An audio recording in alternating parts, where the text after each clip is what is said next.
Founded by Oliver H. Kelly, a minor agricultural department official who left the government, the Grange movement, also called the Patrons of Husbandry, is a political coalition of farmers that began shortly after the Civil War in 1867. Its purpose was to advance the current methods of agriculture and to promote the social and economic needs of the farmers in the United States. In the words of Kelly himself, "There is nothing now that binds the farmers together, and I think that such an order would, with the most cheerful results." The Grange movement consequently created a sense of unity in the rural life where farmers could share their grievances, which demonstrates an essential facet of the United States identity. In 1873, a government conspiracy eliminated the use of silver in the U.S. currency, so silver miners lost their jobs. This, along with the falling crop prices and increased railroad fees for shipping crops, devastated farmers. The helpless farmers joined the Grange movement in the 1870s as a form of protest. American farmers were outwardly recognized as the most individualistic of citizens, who were the least likely to join together in a cooperative economic or political movement. However, they had been making efforts for decades to collaborate, and the Grange movement was the first successful union. The motto of the Grange movement is "I pay for all." It claims that the farmer is the central character on which all of society relies upon. The Grangers played an important role in the political and social reformation of the era by demonstrating that farmers were capable of organizing and advocating a political agenda. They also eradicated the long-established percept that farmers could not be considered a contributive member of society. However, a major shortcoming of the movement was a failure to address the overproduction, which was the root cause of most problems on the farm. There were too many farmers and too much prolific land, so the result was an excessive manufacturing of the same crops. America had recently adopted a standard for the worth of gold, which stabilized the currency and encouraged investment.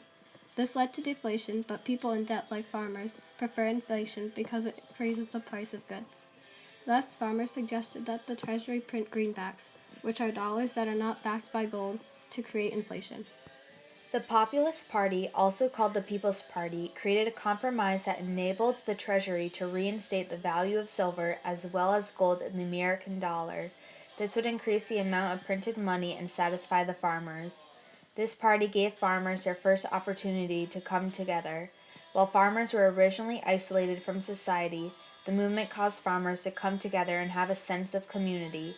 The idea of farmers coming together influenced the American identity because rather than the majority of the population isolating themselves, Americans came together for a single cause in the same manner that Americans stand together today. Rangers endorsed the Populist Party because of their similar patronage of farmers.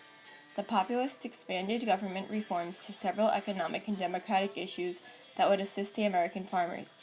Along with the free coinage of silver, they demanded a graduated income tax, government ownership of railroads and telegraph lines, the abolition of national banks, and lowering protective tariffs for manufacturing. At the time, there was no income tax, only property tax. Property tax affected the farmers the most because they needed many acres of land for agriculture. In addition, the Populist Party called for a one-term limit for the presidency. At this time, a presidential term limit did not exist. The Grange movement and the Populist Party demonstrated that social classes based on one's profession or income should not exist in America, and that everyone can be a contributing member of society. The farmers were being oppressed because of their inferiority to major agricultural corporations, but these political reformations helped change that. The American identities that are demonstrated in this movement are resisting conformity, uniting for one cause, and the value of voicing one's opinions. The Grange movement and the Populist Party also altered the American identity and impacted social and political regulations.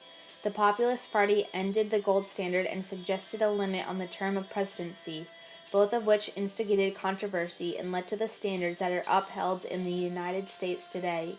Both groups supported some of the ideals of rugged individualism, including an opposition of corporate institutions and the value of individual enterprises. For the first time, all Americans had an active say in the government. Upper and middle-class citizens were strong in the belief that the rich people should lead the government, and the populists, the poor people, fought against this. The poor stood up for what they believed in and influenced America. This demonstrated the American identity because people moved to America as a land of opportunity where they could avoid feudalistic mindsets. When this idea was lost, the populists reintroduced the concept that lower middle class citizens can rise and hold political power.